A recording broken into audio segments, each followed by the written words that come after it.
الحمدللہ رب العالمین والصلاة والسلام علی سید الانبیاء والمرسلین وعلی آلہ واصحابہ اجمعین۔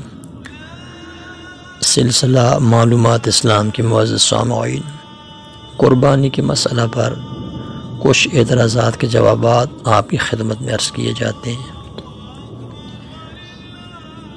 ایک اعتراض یہ ہے کہ قربانی صرف حاجی پر فرض ہے اور وہ بھی صرف مکہ شریف میں۔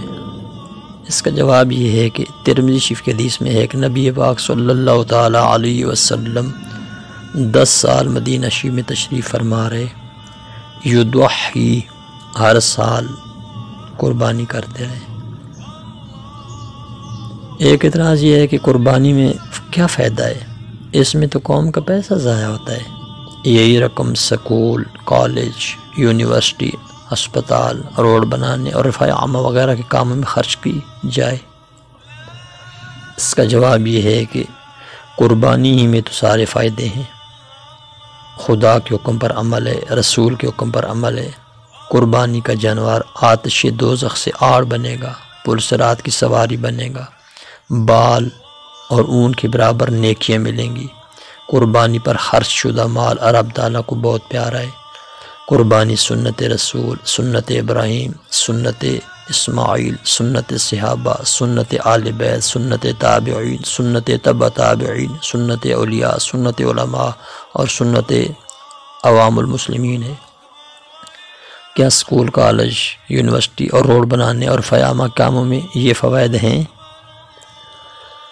ایک اعتراض یہ ہے کہ قربانی میں فضول خرچی ہے اور فضول خرچ بحکم قرآن شیطان کا بھائی ہے۔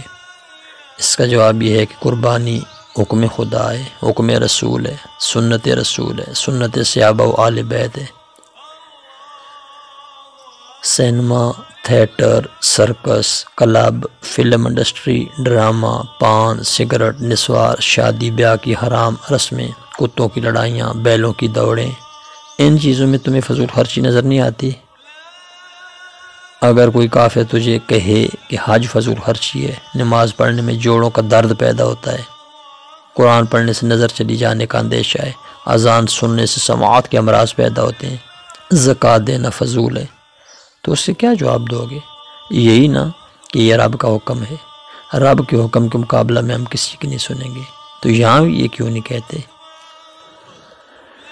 اور ایک اعتراض یہ ہے کہ قربانی دور رسالت میں تھی، اب نہیں ہے۔ اس کا جواب یہ ہے کہ تم اس دعوی میں اکیلے ہو اور ہو بھی بے دلیل، لہذا تمہاری اس بات کی کوئی وقعت نہیں۔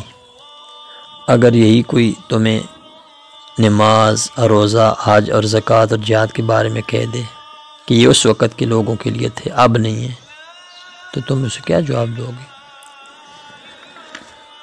یاد رکھیے، تا قیامت صاحب نصاب، صاحب حیثیت پر قربانی فرض ہے۔ یہ شاعر اسلامی ہے، یادگار ابراہیم و اسماعیل ہے، سنت مصطفیٰ کریم ہے صلی اللہ علیہ وسلم وعلیہ الصلاۃ والسلام۔ ایک اعتراض یہ ہے کہ قربانی کی جگہ لوگوں کو ان کی ضرورت کا سودا سلف دیں، ادویات خرید کر دے دیں، یہ اچھا ہے۔ کتنے لوگ ہیں جو قربانی کا گوشت کھا ہی نہیں سکتے، لہذا قربانی میں کوئی فائدہ نہیں۔ اس کا جواب یہ ہے کہ فوائد ہم نے بتا دیے کہ یہ حکم خدا ہے، حکم رسول ہے، سنت رسول ہے، قرب خدا کا ذریعہ ہے، ثواب ملتا ہے، جہنم سے بچاؤ ہوگا، پرسرات کی سواری ہے۔ حکم خدا اور حکم رسول کو بدل دینا یہود و نصارہ کا طریقہ ہے، ہم مسلمانوں کا نہیں۔ قربانی فرض ہے، اس کی جگہ ادویات دینا، سودا سلف خرید کر تحفہ دینا، یہ اس کی جگہ نہیں لے سکتے۔ حدیث پاک میں ہے کہ جس نے حیثیت رکھتے ہوئے قربانی نہ کی فلا یقربن مصلانا، او کما قال صلی اللہ علیہ وسلم، ہماری عیدگاہ کے قریب بھی نہ پھٹکے۔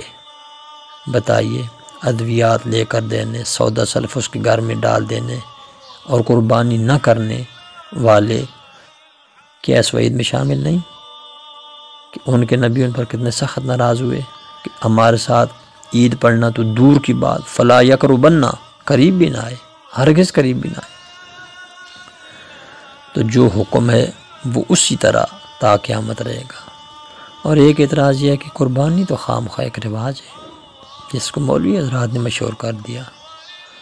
اس کا جواب یہ ہے کہ مسند امام احمد بن حنبل میں حدیث پاک ہے کہ سرکار نے فرمایا عید کے دن ہم نماز پڑھیں گے پھر قربانی کریں گے، جس نے ایسا کیا وہ ہماری سنت کو پا گیا۔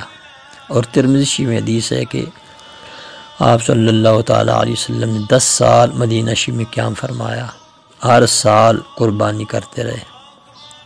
اور بخاری شریف میں ہے کہ نبی پاک صلی اللہ تعالیٰ علیہ وسلم کی سنت مبارک تھی کہ عیدگاہ میں سب لوگوں کے سامنے قربانی کیا کرتے تھے، اور وہ بھی اپنے ہاتھوں سے۔ بتاؤ کہ یہ مولوی کا رواج ہے؟